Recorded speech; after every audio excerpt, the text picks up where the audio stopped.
우리 하나님 말씀 함께 보지요. 사무엘상 22장 20절로 23절까지 말씀입니다. 한 절씩 돌아가면서 읽습니다. 아이두베의 아들 아히멜렉의 아들 중 하나가 피하였으니 그의 이름은 아비아달이라. 그가 도망하여 다윗에게로 가서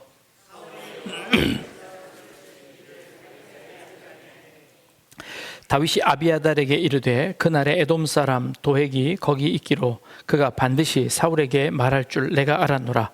내 아버지 집의 모든 사람 죽은 것이 나의 탓이로다.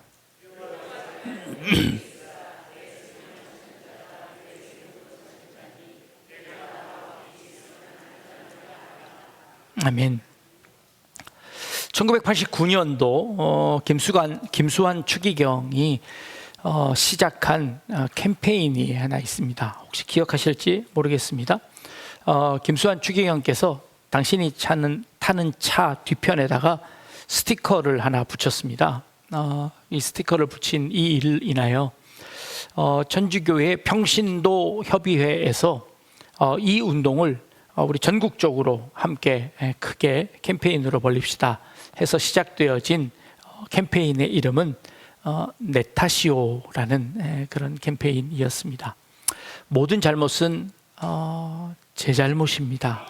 그러니 서로 비난과 그리고 반목을 넘어서서 화합과 상생하는 그런 나라를 만들어 봅시다 라고 하는 그런 캠페인이었습니다. 근데 이 캠페인에 이 스티커를 어디다 붙였는고 하니 차량 뒷유리에 붙였습니다. 말하기 좋아하는 사람들이 이제 앞유리에다 붙여야지 뒷유리에다 붙이면 그거 누가 보느냐는 겁니다. 그러니까 뒷유리에 붙이면 누가 보죠? 뒷사람이 봅니다. 그러면 그게 네 탓이요 하는 게 되어 버린다는 겁니다. 이제 의미는 그런 게 아니었을 겁니다. 그럼에도 불구하고 그런 말하기 좋아하는 사람들의 그런 말들도 있었습니다. 책임을 남에게 떠맡기고 분쟁이 많아진 상황 속에서 모든 것이 제 불찰입니다 라고 고백함으로 사회 통합과 화해의 물꼬를 트는 그런 캠페인이었습니다. 지금 이 시대에도 또 필요한 그런 덕목이지 않을까 생각합니다. 그런 의미에서 우리 한번 해보겠습니다. 옆 사람에게 다 제 탓입니다 하고 네.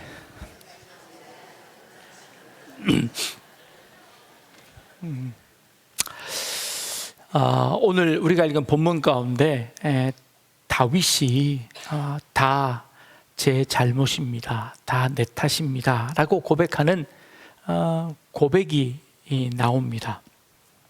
오늘 우리가 읽지 않은 본문의 배경을 조금 설명해 드려야겠습니다. 우리는 지금까지 계속 다윗의 행적들을 추적해 오고 있습니다. 사울이 다윗을 죽이려고 해 다윗은 도망 다니고 있습니다. 먹을 것이 없어서 굶주려 있을 그때에 제사장 아히멜렉이 이 제사장들만 먹는 진설병을 다윗에게 제공합니다. 골리앗의 칼까지도 그에게 제공해 다윗에게 힘을 줍니다. 그럼에도 불구하고 다윗은 모든 것 다 포기하고 블레셋으로 도망을 칩니다. 블레셋에서 블레셋의 그 왕에게 잡혔을 때 살아남기 위해서 미친 척하며 침을 수염에 질질 흘려가면서 그렇게 비참한 가운데 겨우겨우 그 블레셋을 탈출할 수 있었습니다. 그럼에도 불구하고 다윗이 갈 곳은 없었습니다. 그래서 증조 할머니의 고향쯤 되어지는 모압 땅으로 가 그곳에 가족들을 피신시켜 그곳에서 또 잠시 머뭅니다. 그것이 그에게 위로가 될 수 없었고 피난처가 될 수 없었습니다. 하나님께서 선지자를 통해서 다윗을 불러내십니다. 그래서 이제 이스라엘로 오는 거죠. 이스라엘에 들어왔을 때 다윗에게 일어났던 첫 번째 사건은 무엇이었는가 하니 이 사건이 벌어지는 겁니다. 다윗이 이스라엘에 들어왔다는 소식을 듣고 사울이 군대를 일으켜 그 다윗을 잡으러 갑니다. 아무도 그 다윗을 고발하는 사람이 없고, 그 다윗이 어디 있는지 가르쳐주는 사람이 없고, 그 사울의 군대가 다윗을 찾을 수가 없었습니다. 그래서 백성들과 관원들을 불러 모아놓고 사울이 일장 연설을 합니다. 너희들에게 돈을 주고 양식을 주고 땅을 줄 사람은 왕인 나인데 너희는 어찌하여 다윗이 숨어 있는 곳을 나에게 알리지 않느냐 하고 그 관원들을 혼쭐을 냅니다. 그럼에도 불구하고 아무도 다윗이 있는 곳을 고발하는 사람이 없습니다. 이미 백성들의 마음이 사울을 떠나 다윗에게 옮겨가 있는 것 같습니다. 그때 에돔 사람 중에 도액이라는 한 관원이 있었는데, 그 사람이 사울 왕 앞에 나와 이 다윗이 어디 있는지를 고발합니다. 그 고발 내용 중에 무엇이 있는가 하니 그 아히멜렉에 관한 사건이었습니다. 제사장이었던 아히멜렉이 다윗을 이렇게 도와주었습니다 라고 사울 왕에게 고자질을 하는 겁니다. 다른 모든 이스라엘 백성들은 아무 말도 하지 않고 그저 이 일이 어떻게 될 것인지 지켜보고 있는 그 과정 속에서 에돔 사람이었던 그 도액이 사울 왕 앞에 이 다윗의 행적과 함께 이 아히멜렉이 다윗을 도와준 일들을 고자질하고 있는 겁니다. 그 이야기를 들었던 사울 왕이 화를 내며 당장 그 아히멜렉을 불러오라고 명령을, 호통을 칩니다. 그래서 그 아히멜렉이 불려옵니다. 너는 어찌하여 다윗을 그렇게 도와주었는가 하고 묻자 아히멜렉이 이렇게 이야기합니다. 왕이시여, 다윗은 왕의 신실한 신하가 아닙니까? 더군다나 그는 왕의 사위이기도 합니다. 그리고 군대의 장관이기도 합니다. 그를 도와준 것이 잘못입니까? 그리고 지금까지 제가 여러 번 그 다윗을 도와줬을 뿐만 아니라 다윗을 위해서 함께 기도하고 하나님의 뜻을 전하기도 했습니다. 그러니 이것이 무엇이 잘못입니까? 하고 사울 왕 앞에 오히려 다윗을 두둔하는 말을 합니다. 그러자 사울이 화가 났습니다. 그리고는 신하들을 시켜 당장 그 제사장 아히멜렉을 죽이라는 명령을 내립니다. 아무도 사울 왕의 말을 듣지 않습니다. 하나님의 제사장을 죽이는 그 일에 앞장서지 않습니다. 사울 왕의 이 명령이 잘못되었다고 믿었기에 그 사울 왕의 말에 순종하지 않고 아무도 제사장에게 손대지 않는 겁니다. 사울이 어쩔 수 없어서 누구에게? 그 고자질한 도액에게 가서 명령 내립니다. 그럼 네가 가서 그 제사장을 죽여라 하고 명령을 내립니다. 그러자 이 도액이 가서 어떤 일을 벌인 거 하니 그 제사장 아히멜렉뿐만 아니라 그 아히멜렉과 함께 있었던 제사장 85명을 그 자리에서 다 죽입니다. 뿐만 아니라 그 자녀들, 그 아내들, 그리고 젖 먹는 아이까지 모조리 몰살을 시킵니다. 제사장이 가지고 있었던 제물을 드리려고 준비해 놓았던 양과 소와 그 모든 가축까지도 완전히 전멸시켜 버리는 일이 일어났습니다. 이것은 다른 이민족과 전쟁 가운데서도 이런 일은 일어나지 않습니다. 같은 민족끼리, 그것도 제사장의 가문들을 완전히 전멸시키는, 진멸하는 이 엄청난 일을 그 에돔 사람 도액이 행하고 마는 겁니다. 이 와중에 아히멜렉의 아들 아비아달이라는 이 한 아들만 몰래 그 위기에서 탈출해서 도망갑니다. 그가 도망갈 수 있는 곳은 다윗에게밖에 없어서 다윗에게 도망갑니다. 그리고는 다윗에게 이렇게 이야기합니다. 자초지정들을 다 설명하는 거죠. 그 이야기를 다 듣던 다윗이 그 아비아달에게 이렇게 말하는 겁니다. 내 아버지가 죽은 것이 다 내 탓이구나, 내 잘못이구나 하고 다윗이 스스로를 자책하며 그 아비아달을 받아주는 그런 장면입니다. 다윗의 이 자책은 한 민족의 나중에 왕이 될 사람으로서 그의 자질을 충분히 보여주는 모습입니다. 지도자로서 내가 조금 더 경계했어야 하는데, 내가 그때 아히멜렉 너희 아버지에게서 그 진설병을 받을 때 그 옆에 도액이라는 그 간사한 자가 옆에 있는 것을 내가 보았는데, 그때 그를 처리했어야 하는데, 내가 그때 그 실수로 내 상황이 너무 급박해서 그것까지 돌아볼 형편이 안 되어서 내가 그만 그를 놓쳤더니 그가 화근이 되어 너희 아버지와 모든 가족들을 다 죽였구나. 그것은 내 불찰이다. 그것은 내 탓이다 하고 이 아비아달 앞에서 자신의 모습을 탓하고 있는 모습입니다. 지도자로서 백성을 보호해야 할 의무를 충분히 자각하고 있는 모습을 보여주는 겁니다. 더 나아가 피해를 받고 상처와 죽음으로 어려움을 당하고 있는 그의 어려움을 보며 외면하지 않고 그를 끌어안아주는 참 본받을 만한 그 모습이 다윗에게서 보입니다.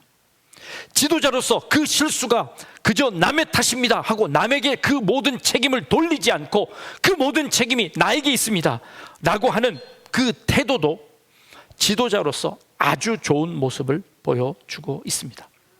그런데 여러분 생각해 보십시오. 지금 다윗이 그럴 만한 형편입니까? 지금 다윗이 이렇게 남의 편을 들어줄 만한 형편입니까? 자기도 자기 코가 석자여서 블레셋에서 도망갔다가 또 에돔으로 도망갔다가 여기 도망다니는 그 도망자 신세에 그 모든 다른 사람들의 잘못까지 다 책임지면서 그거 내 잘못입니다 라고 하는 자책하는 이 모습이 어쩌면 이 다윗이 모든 것들을 포기하고 실망하고 자포자기하는 모습처럼 보여지기도 합니다. 어떤 한 상담자가 한 중년의 남성을 상담하는데, 이 중년의 남성은 이제 모든 것 다 포기하고 좌절해 있는 그런 사람이었습니다. 어깨는 잔뜩 옴츠러져 있고 힘이 없는 목소리로 상담을 하러 왔습니다. 아무런 문제를 찾을 수 없었습니다. 이 상담자가 오랫동안 상담하면서 그 사람의 어린 시절들을 듣게 되었습니다. 아주 어린 청소년 시절에 자기는 방에 있었고 바깥에서 부모님이 다투는 소리를 듣는답니다. 심하게 다투시던 부모님, 아버지가 그 이후로 집을 나가 돌아오시지 않았다는 겁니다. 그때 이 소심했던 이 청소년, 이 학생은 그 방 안에서 얼마나 울었는지, 내가 뛰쳐나가 아버지에게 잘못했다고 할 걸, 내가 부모님들에게 싸우지 말라고 이야기할 걸, 내가 거실로 나가서 한마디만 더 했더라면, 내가 조금만 더 웃어드렸다면 이렇게 되지 않았을 텐데 하는 그 후회가 그 아이의 마음속에 자리 잡았고, 중년이 된 이후에도 모든 자기 주변에 일어나는 일들 가운데 조금만 잘못되는 일만 있어도 저거는 내 잘못이 아닐까? 저건 내가 실수해서 그런 것 아닐까? 내가 조금만 더 잘할 걸? 내가 못해서 그런 것 아닐까?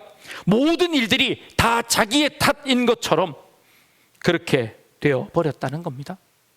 상담사가 그에게 상담을 합니다. 당신은 이미 불이 꺼진 집 앞을 계속 지키고 있습니다.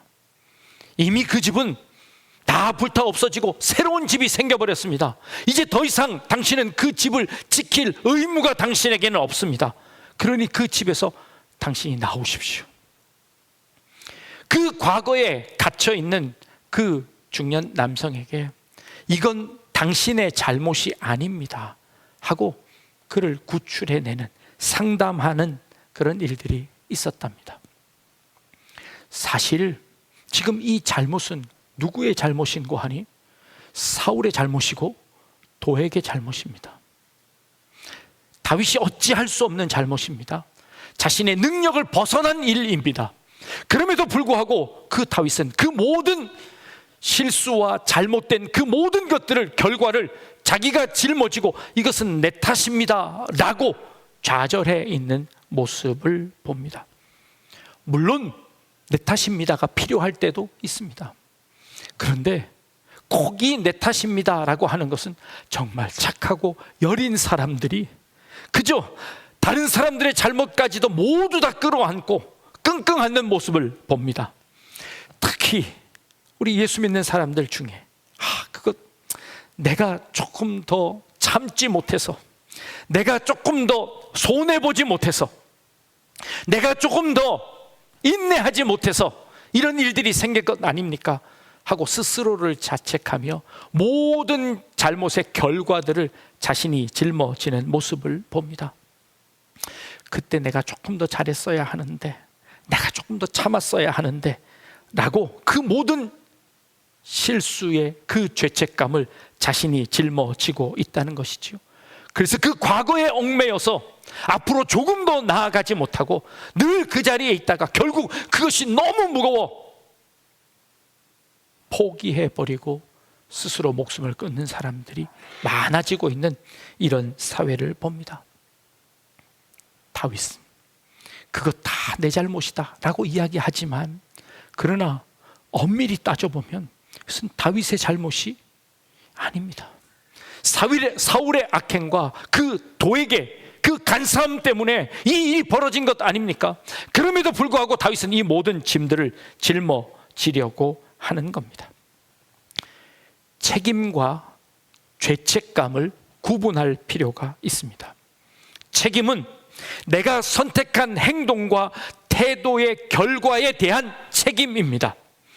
죄책감은 내 영향 밖의 일이 그것이 나에 귀속되어져서 그것으로 인해서 나를 짓누르는 것, 죄책감에 불과합니다.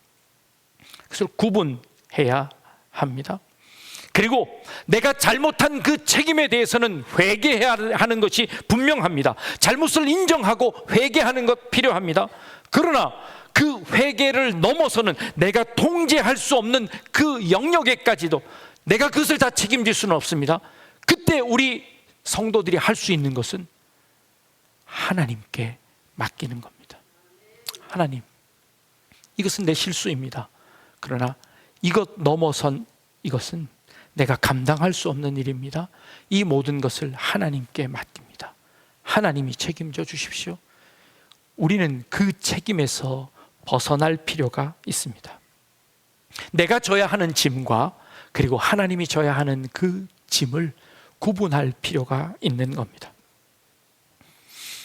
이제 며칠 지나면 우리 수련회 기간에 광복 80주년을 맞이하는 8.15를 맞게 됩니다. 일제시대의 그 어려운 환경 가운데 신앙을 지키기 위해 발버둥 쳤던 많은 위인들이 있습니다. 우리나라의 독립을 위하여 애썼던 많은 분들이 있습니다. 그 모든 수고들이 어찌 보면 모두 다 물거품처럼 되어버리고 강대국에 의해서 그저 우리가 해방되어지는 그런 결과를 맞게 됩니다. 80년이 지났습니다. 우리 과거들을 돌이켜 볼 때 숨죽이며 우리의 독립을 위해 애썼던 많은 분들을 기억합니다. 그 중에 너무 잘 아는 우리 윤동주 시인을 소개하려고 합니다. 그는 학생 신분으로 책상에 앉아서 그저 끄적끄적 시를 적는 것으로 그가 할 수 있는 일들을 해냅니다. 너무나 잘 아는 서시입니다. 죽는 날까지 하늘을 우러러 한 점 부끄럼 없기를 잎새에 이는 바람에도 나는 괴로워했다. 그가 할 수 있는 것은 그저 그 어려움 가운데서 괴로워하는 것, 그것밖에 없는 것 같아 보입니다. 별을 노래하는 마음으로 모든 죽어가는 것을 사랑해야지. 그리고 나에게 주어진 길을 걸어가야겠다. 오늘 밤에도 별이 바람에 스치운다. 어찌 보면 너무 나약한 신세 한탄 같은 그런 시처럼 보입니다. 그런데 80년이 지난 이 지금 우리의 민족의 가슴 속에 남아있는 것은 이 시 한 구절입니다. 아무 힘없이 책상에 앉아 끄적끄적였던 그 시가 그 고통 속에서, 그 아픔 속에서, 그 어둠 속에서 버텨낼 수 있는 조그만 힘이 되었고, 그 힘들이 모여 독립을 이루어내었고, 80년이 지난 지금도 그 시는 우리 온 국민들 앞에 희망을 주는 시로 암송되고 있는 것을 봅니다. 다윗이 그 과정 속에서 이것은 내 탓이다 라고 하며 그 아비아달에게 하는 말입니다. 23절 말씀입니다. 두려워하지 말고 내게 있으라. 내 생명을 찾는 자가 내 생명도 찾는 자니 내가 나와 함께 있으면 안전하리라. 힘을 줍니다. 여러분 생각해 보십시오. 지금 자기 몸 하나 가눌 데 없어서 도망다니는 다윗입니다. 그런데 그 다윗이 그 아버지를 잃고 모든 가족을 잃고 도망쳐 온 그 아비아달에게 뭐라고 용기를 줍니까? 두려워하지 말아라. 내 너 지켜주마. 이건 다윗이 그 아비아달에게 한 말이지만, 그러나 사실 이것은 다윗이 자기의 마음속에 외치는 말입니다.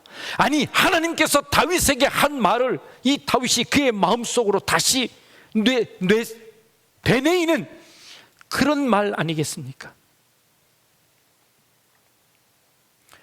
윤동주가 그 시를 지으며 모든 죽어가는 것을 사랑해야겠다라고 하는 그 말은 아직도 그 생명이 조금 붙어있는 그 일제치하 가운데, 그 짓눌림 가운데 버텨내고 그저 목숨만 부지하며 살아가고 있는 그 모든 것들 내가 끌어안고 사랑하며 가겠다, 그리고 나의 주어진 그 길을 걸어가겠다라고 다짐하며 그런 쓴 시 아닙니까?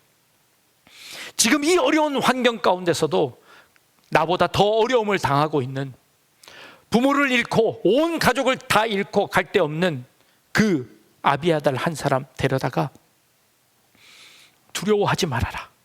내가 너와 함께 할 것이다. 내가 널 지켜줄 것이다. 나와 함께 하는 한 너는 안전할 것이다 라고 그에게 용기를 주며 그를 다시 세우는 이 다윗의 모습을 보는 겁니다. 둘 다 쫓기고 있기는 마찬가지이지만 그럼에도 불구하고 다윗은 그 과정 속에서 더 어려운 사람 손을 붙잡습니다.